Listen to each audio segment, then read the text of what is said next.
ये कहानी है एक ऐसी लड़की की जिसे लोग ब्रेड पकौड़ा वाली कहकर मजाक उड़ाते थे।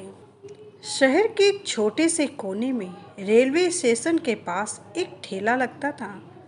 उस ठेले पर एक लड़की रोज सुबह से शाम तक ब्रेड पकौड़े बेचती थी। उसका नाम था राधा। राधा की जिंदगी आसान नहीं थी। बचपन में ही उसके पिता का देहांत हो गया था और घर की जिम्मेदारी उसके कंधों पर आ गई थी।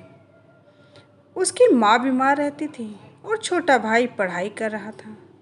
ऐसे में राधा ने हार नहीं मानी।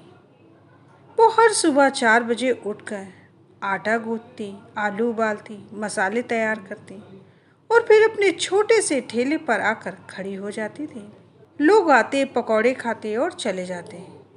किसी ने उसकी मेहनत देखी तो किसी ने नहीं, लेकिन राधा के अंदर एक सपना था। एक दिन मैं अपनी खुद की दुकान खोलूंगी, बड़ी दुकान, जहां लोग लाइन लगाकर मेरे पकौड़े खाएंगे। लोग अक्सर उसका मजाक उड़ाते थे, अरे ब्रेड पकौड़ा बेचने वाली तो क्या दुकान खोलेगी। लेकिन राधा सिर्फ मुस्कुरा देती थी और अपने काम में लगी रहती थी। इसी तरह समय बीतता गया। राधा ने हर दिन थोड़े थोड़े पैसे बचाने शुरू किए। उसने कभी फिजूल खर्च नहीं किया। जब सब लोग त्योहारों में नए कपड़े खरीदते, तब भी राधा अपने पुराने कपड़ों में ही खुश रहती थी।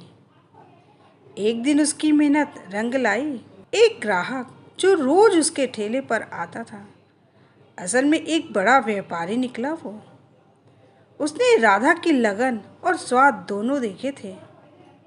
उसने राधा से कहा, तुम्हारे हाथ में जादू है, अगर तुम चाहो तो मैं तुम्हें दुकान खोलने में मदद कर सकता हूँ। राधा को पहले तो यकीन नहीं हुआ, लेकिन उसने हिम्मत करके हाँ कह ही दिया। कुछ महीनों के बाद उसी जगह के पास एक छोटी सी दुकान खुली, राधा ब्रेड पकौड़ा हाउस। अब लोग ठेले पर नहीं, दुकान पर लाइन लगाकर खड़े रहते थे। वही लोग जो पहले उसका मजाक उड़ाते थे, अब कहते थे, वाह राधा, तुमने तो कमाल कर दिया।